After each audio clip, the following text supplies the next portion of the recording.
요셉이 17살 나이에 꿈을 꾸고 그 꿈으로 말미암아서 형들로부터 팔려지게 됩니다.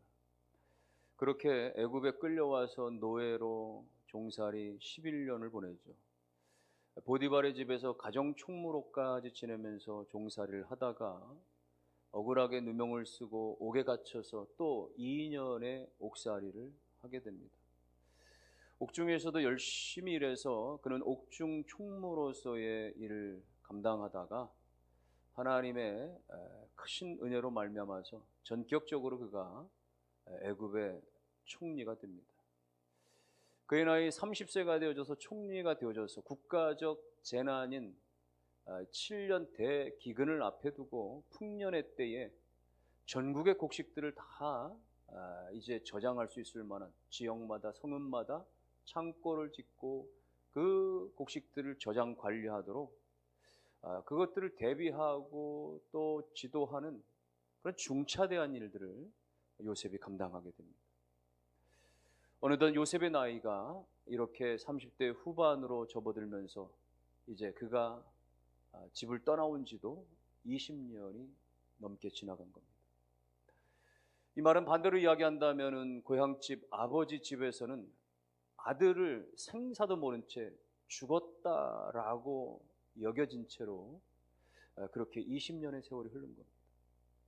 아들이 약한 짐승에 의해서 물려 찢겨 죽었다라고 전해 들은 이 아버지는 아들을 가슴에 묻고 그렇게 강산이 2번이나 바뀔 20년의 세월을 눈물을 흘리며 지내온 거죠. 어쩌면 야곱의 집에서는 요셉에 관한 이야기는 아예 언급을 하지 못하도록 금기시 됐는지 모릅니다. 요셉에 관한 이야기가 나올 때마다 아버지는 눈물을 흘리고 그야말로 비탄에 빠져 슬픔에 빠져 있었기 때문이겠죠. 그렇다고 해서 요셉에 관한 이야기를 하지 않는다라고 해서 요셉에 관한 감추어진 그 얽혀진 그 비밀이 영원히 묻혀지느냐. 아버지는 그냥 아들이 악한 짐승에 의해서 물려 죽었다라고 생각하지만 그것은 사실이 아니고 형들로 말미암아서 동생 요셉이 그렇게 팔려져 버린 그 진실을 이 형들은 다 알고 있었기 때문에 말이죠. 비록 세월이 10년이 지나고 20년이 지나도 그 사실은 사라지는 것이 아니죠. 본 사람이 없다라고 해서 증언자가 없다라고 해가지고 그 죄 지은 것들이 사라지거나 없어지는 것은 결코 아니라는 거예요. 창세기 4장에 보면은 가인이 자신의 재산에 연락이 되지 아니하고 동생의 재산만 연락이 된 것에 대해서 분개한 나머지 동생 아벨을 들판으로 유인해서 그를 돌로 쳐 죽입니다. 인류 최초의 살인이면서 완전 범죄가 됐어요. 아무도 모릅니다. 그러나 하나님께서 찾아오셔서 가인아, 내 동생이 어디 있느냐 물으시죠. 가인은 시치미를 뗍니다. 내가 동생을 지키는 자입니까? 모른다 이거죠. 그때 하나님께서는 내 아우의 핏소리가 땅에서부터 내게 들린다라는 말씀하세요. 아무도 본 사람이 없습니다. 누구도 이 살인을 목격한 자가 없습니다마는 그 죄를 땅이 알고 하늘이 알고 하나님이 그것을 지적하고 계십니다. 20년이 지나면서 어쩌면 이 형들은 자신들의 죄들이 영원히 묻힐 줄 알았죠. 이렇게 기근이 나고 아버지가 자기들을 애굽에 보내기 전까지 그런 일들이 없었더라면 자신들의 죄는 세상 가운데 전혀 드러날 길이 없이 무덤까지 가지고 갈 수 있을 거라고 생각을 했던 것입니다. 세상에는 사람들이 죄를 범하고도 오히려 오리발을 내밀기도 하고 큰 소리를 치기도 하고 요리조리 법망을 피해서 빠져나가는 경우도 많고 세상 법정에서는 시간이 지나면 공소시효라고 하는 것도 있지만 그러나 하나님의 나라에는 그것이 없습니다. 하나님의 나라에는 그렇지 않아요. 그것이 20년이 아니라 200년이 지났어도 죄를 범한 사람이 살아있으면 살아있는 대로 죄값을 치러요. 그 사람이 죽었으면 죽었다 할지라도 그 값은 치러줘야 한다는 이야기입니다. 다윗 시대를 보면 다윗이 어수선했던 그 나라를 전체를 통일하고 왕으로 등극을 하게 됩니다. 그 사울 시대에 어수선했던 것들을 다 정리하고 이제 나라가 안정되어지고 번영을 구가해야 될 그때에 안타깝게도 다윗이 왕에 오른 지 3년 내내 기근이 몰아치는 거예요. 이건 백성들만 힘든 게 아니라 여러분 새롭게 어떤 정권이 들어서면 뭐 재난만 나도 정권 탓하고 권력자 탓하고 그러는 게 민심 아니겠어요? 이스라엘 백성들이 다윗이 왕이 되고 나서 연이어서 3년 기근이 발생하니까 이건 왕권 자체가 위협을 받을 수 있는 그런 거거든요. 다윗이 하나님 앞에 웬일입니까 하나님? 무슨 일입니까 하나님? 기도할 때 하나님께서는 지난날 사울 시대의 사울이 그 집안에서 흘린 피 때문이다 라는 말씀을 지적하십니다. 확인해 보니까 사울 시대 때에 기브온 족속들에 대해서 무고하게 처참히 죽였던 사건이 있었어요. 기브온 족속이라고 하는 거는 원래 이 가나안 땅의 원주민들인데, 기브온 족속, 과거 여호수아가 가나안 땅을 점령해 정복할 때에 이 기브온 족속이 마치 멀리 사는 것처럼 그렇게 거짓으로 꾸미고 여호수아에게 거짓으로 이렇게 평화 협정을 요구해 와서 여호수아가 그것을 허락했죠. 그래서 그때부터 이 기브온 족속은 그 땅에 같이, 가나안 땅에 같이 살게 된 거예요. 그러나 시간이 지난 다음에 사울이 왕이 되어졌을 때에 저들은 우리와 같은 이스라엘 족속 히브리인이 아니다라고 하는, 마치 인종 청소를 하듯이 말이죠, 그렇게 무력으로 기브온 족속들을 진멸했던 부분입니다. 이것이 하나님 앞에 죄가 됐던 것입니다. 그래서 시간이 지난 다음에 하나님께서 그것에 대해서 징벌적으로 이스라엘 가운데 그런 재난을 허락했던 것이죠. 다윗이 이 사실을 알고서는 기브온 족속들에 찾아가서 이와 같은 상황에서 어떻게 하면 좋겠느냐. 기브온 족속들은 사울의 일가 가운데서, 그 후손들 가운데서 7명을 택해서 우리에게 넘기라. 그러니까 우리가 그들을 목매달아 하나님 앞에서 그 죄를 씻게 하겠다. 결국은 7명의 사람들이 그렇게 넘겨지고 그들이 죽임을 당함으로 말미암아 그 기근의 재난이 멈춰지게 된 거거든요. 사울 시대에 범한 죄가 다윗 시대에 40년이 지나고 세대가 바뀌어졌음에도 불구하고 조상들이 범한 죄에 대해서 후손들이 결국은 갚게 되어진 사건을 보면, 여러분 이것이 선이든지 간에 혹은 악이든지 간에 시간이 지나면 사람들에게는 잊혀질 수 있지만, 세상의 논리 가운데는 그것이 덮어질 수도 있지만, 그러나 하나님께는 그렇지 않다. 하나님께는 반드시 그것들이 선이든 악이든 기억되어진다는 사실. 그런데 이 요셉의 형제들은 그걸 몰랐어요. 10년이 지나고 20년이 지나면 모든 자기들의 잘못들이 다 마치 공소시효가 끝나듯 그렇게 더 이상 누구도 죄를 묻지 않게 될 줄로 알았던 거예요. 그 지난 20년 동안 그들은 함구하고 지냈습니다. 철저하게 입단속을 하고 말하지 않고 아무것도 일에 대해서 하지 않는 거죠. 어쩌면 20년의 이 시간들은 하나님께서 그들에게 기회를 주신 시간들이라고 말할 수 있는 거예요. 이 형제들로 하여금 20년 동안에 자기들의 잘못을 통렬하게 반성하고 돌이킬 수 있는 기회를 주신 것 같은 거예요. 그들은 아버지 앞에 고백했어야 했습니다. 아버지, 사실 우리가 시기심 가운데 하지 않을 일을 하고 말았습니다. 아무리 아버지의 마음이 상심이 크더라도, 아무리 아버지의 마음이 그 분노가 가득하더라도 계속해서 아버지 앞에 죄를 그렇게 고백하고 그렇게 엎드려 사죄를 해서 20년 지나면 그래도 아버지의 마음을 누릴 수 있는 거 아니겠어요? 하지 않았어요. 그들이 나름대로 노력해서 그렇게 팔아버린 요셉을 사람을 보내듯 자기들이 직접 애굽에 찾아와서 그렇게 그 동생을 찾아낼 수 있었을 거예요. 은 20냥의 몇 배를 들여서라도 가지고 와서 내 동생을 다시 찾겠다라고 노력했더라면 어쩌면 요셉이 20년 동안의 그 모든 그야말로 그 끝없는 고통과 서름의 시간들 훨씬 더 단축해서 집으로 데려올 수도 있었을 거예요. 아무것도 안 한 거예요. 그러나 아버지에게도 속죄하지 않고 동생을 찾아서 속죄하지도 않고 아무것도 행하지 않은 것입니다. 악을 저지르는 것도 큰 문제가 되어지지만 그것에 대해서 돌이키지 아니하고 회개하지 않는 것은 더 나쁜 것이 되어지는 것이죠. 결국은 기다리던 하나님이 20년 후에 마침내 이 진실을 세상 가운데 드러나게 하시는 것입니다. 하나님께서 그렇게 베드로후서 3장 9절 말씀 보면 이런 말씀이 있습니다. 주님의 약속은 어떤 이들이 더디다고 생각하는 것 같이 더딘 것이 아니라 오직 주께서 너희를 대하여 오래 참으사 아무도 멸망하지 아니하고 다 회개하게 이르게 하시기를 원하노라. 하나님 정말 인자하신 분이시죠.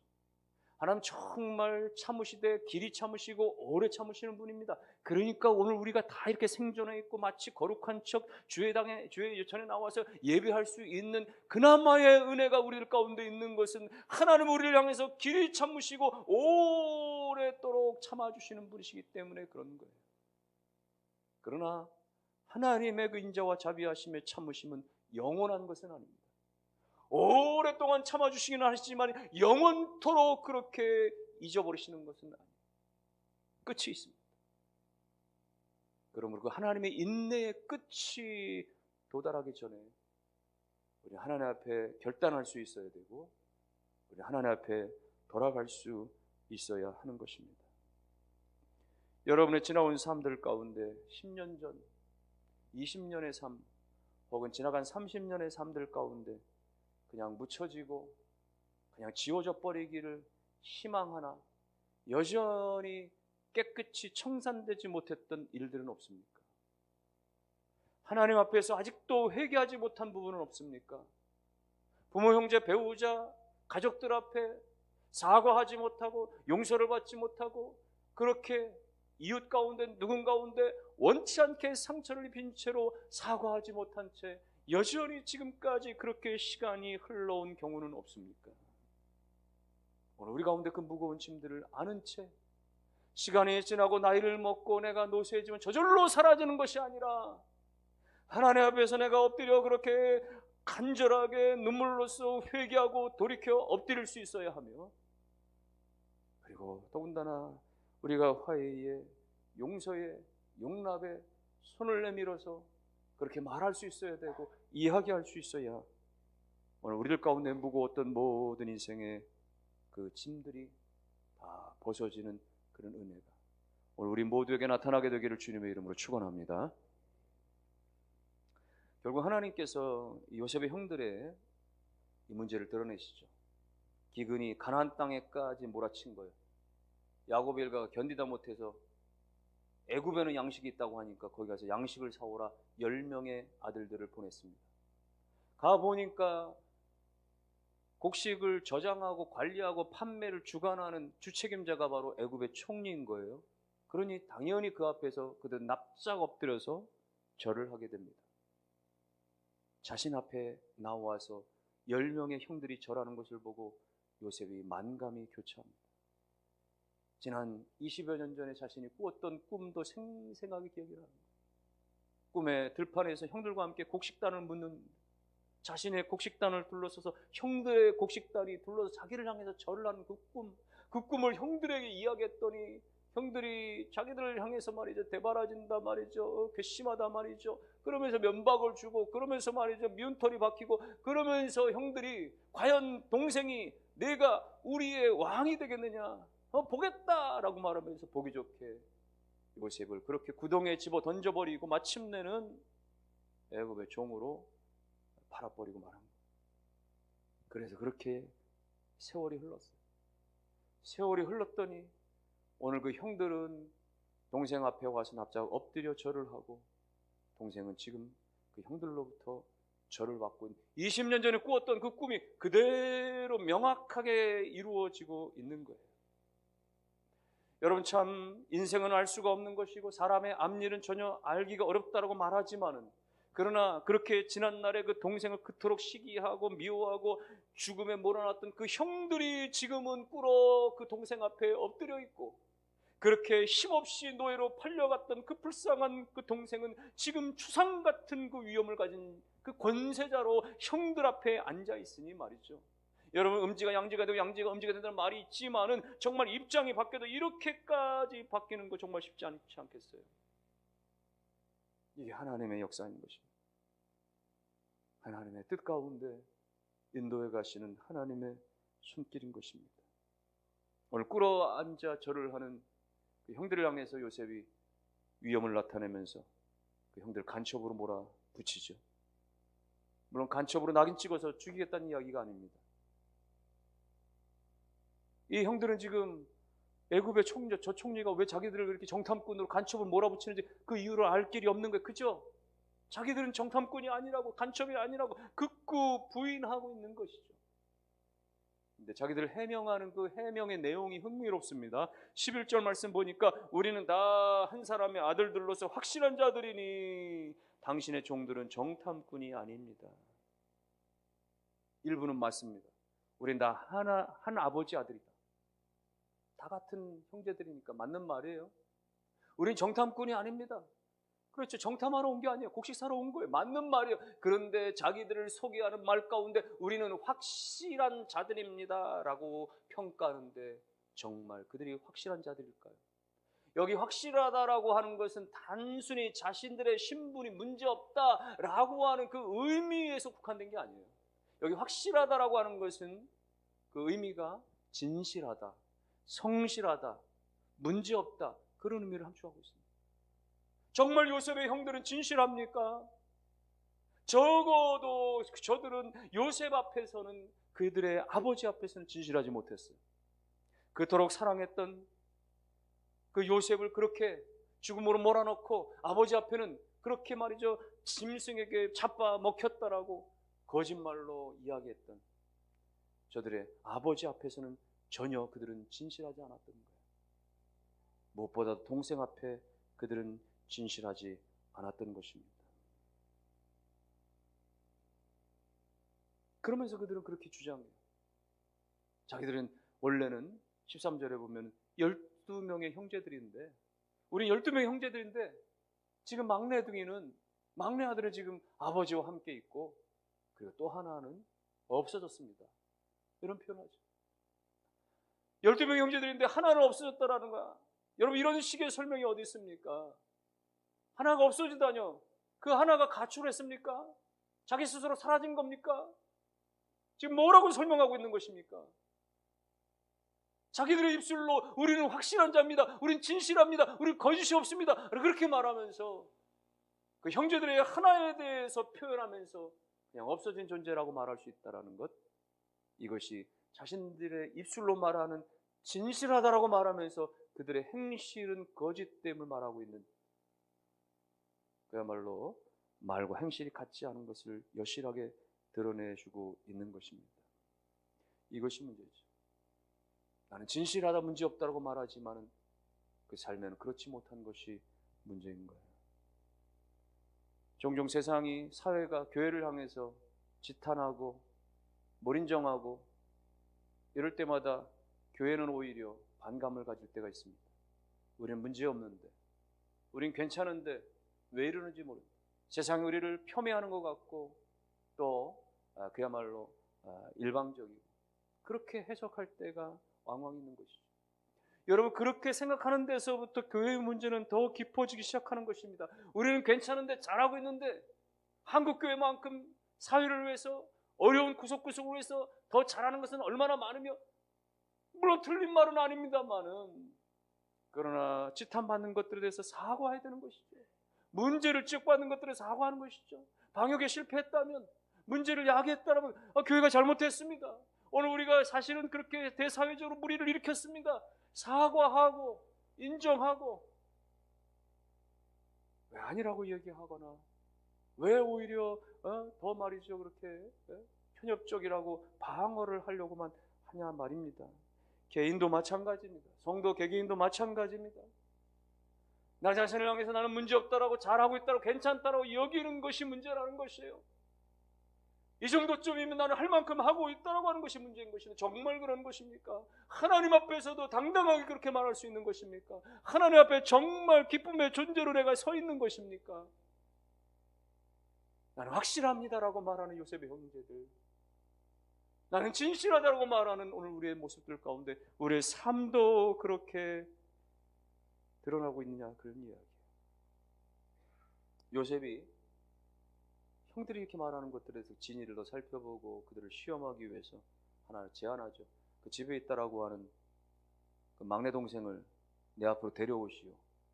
그러기 전까지는 당신들의 말하는 것이 진짜인지 믿을 수가 없고 데려와야만 정탐꾼의 혐의를 풀어주겠다, 이렇게 말하는 거예요. 요셉이 이렇게 말하는 것은 형들에게 겁박을 주려고 하는 것이 아니라 오히려 형들 안에 그 진심을 받고 싶은 마음이 있었기 때문인 것입니다. 그래서 15절에 보면 이렇게 표현합니다. 15절 중반에 보면 너희의 진실함을 증명할 것이라. 16절에도 보면은 너희 중에 진실이 있는지 보리라. 너희 중에 진실이 있는지 보리라 중간에 말이죠. 지금 요셉은 지금 형들에게 그걸 원하는 거예요. 당신들 안에 진실함을 보여주십시오. 당신들 안에 진실함을 보여주십시오. 당신들이 20여 년 전에 내게 어떻게 행했는지 정말 상상할 수 없는 끔찍한 일.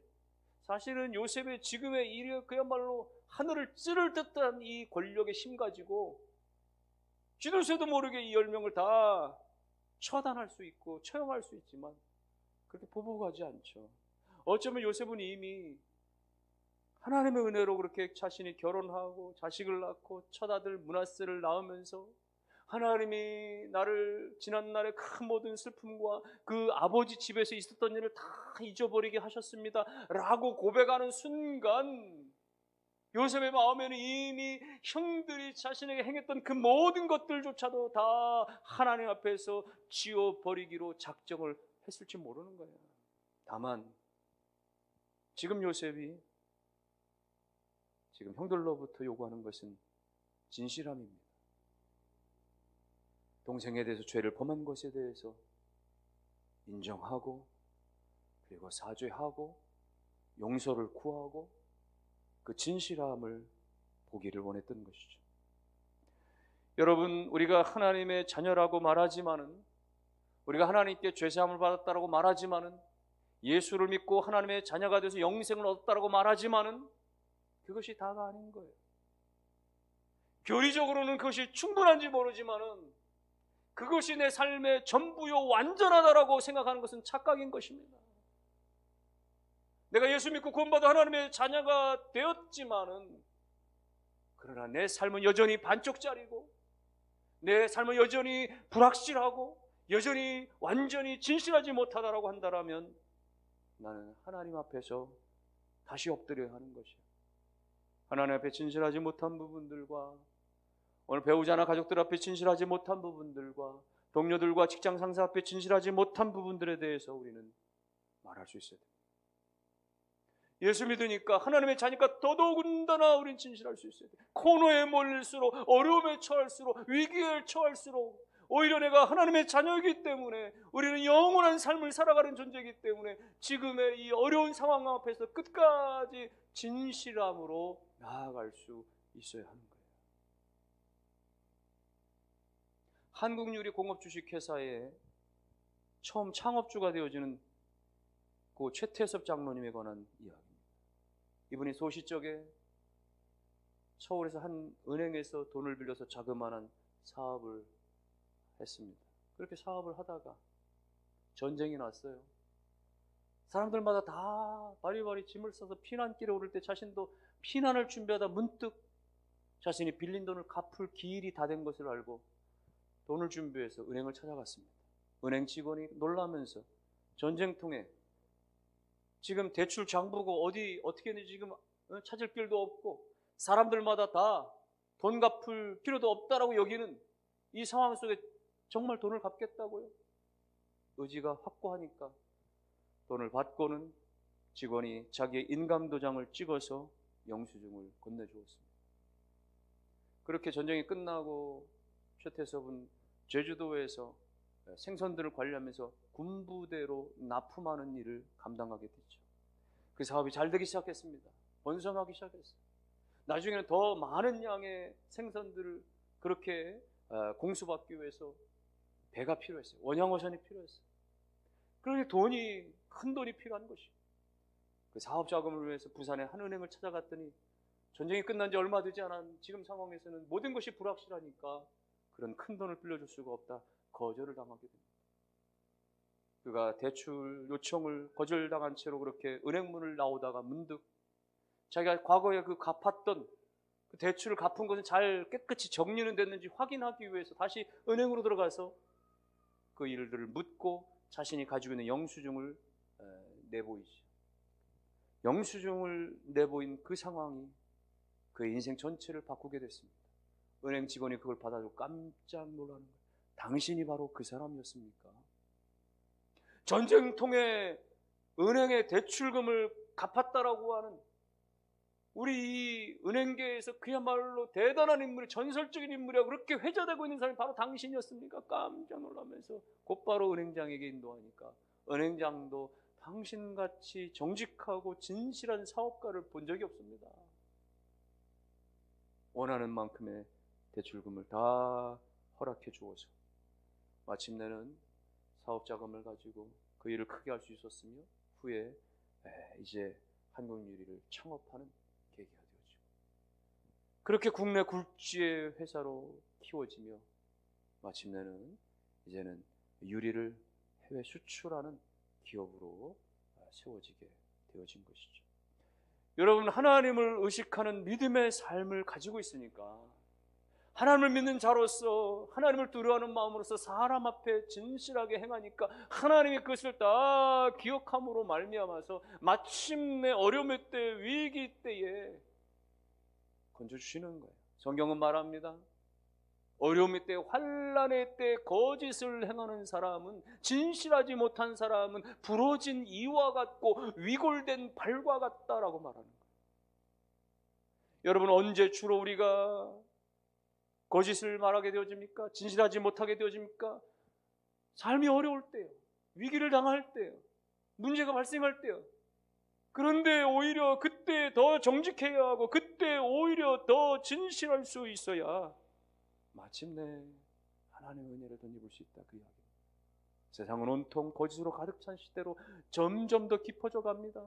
온 세상이 그야말로 거짓으로 가득 차져요. 사실이 아닌 것이 분명함에도 불구하고 마치 사실처럼 꾸며져서 그렇게 공개가 되어집니다. 어떤 때는 거침없이 거짓을 주장하고요, 일부 극렬 지지층들을 업고 등에 업고 말이죠. 유튜브들을 보면 말이죠, 아주 그것이 그냥 그 거짓을 진실처럼 그렇게 거짓 뉴스도 말이죠, 그렇게 거침없이 말이죠, 선동적으로 자극적으로 내포하는 거예요.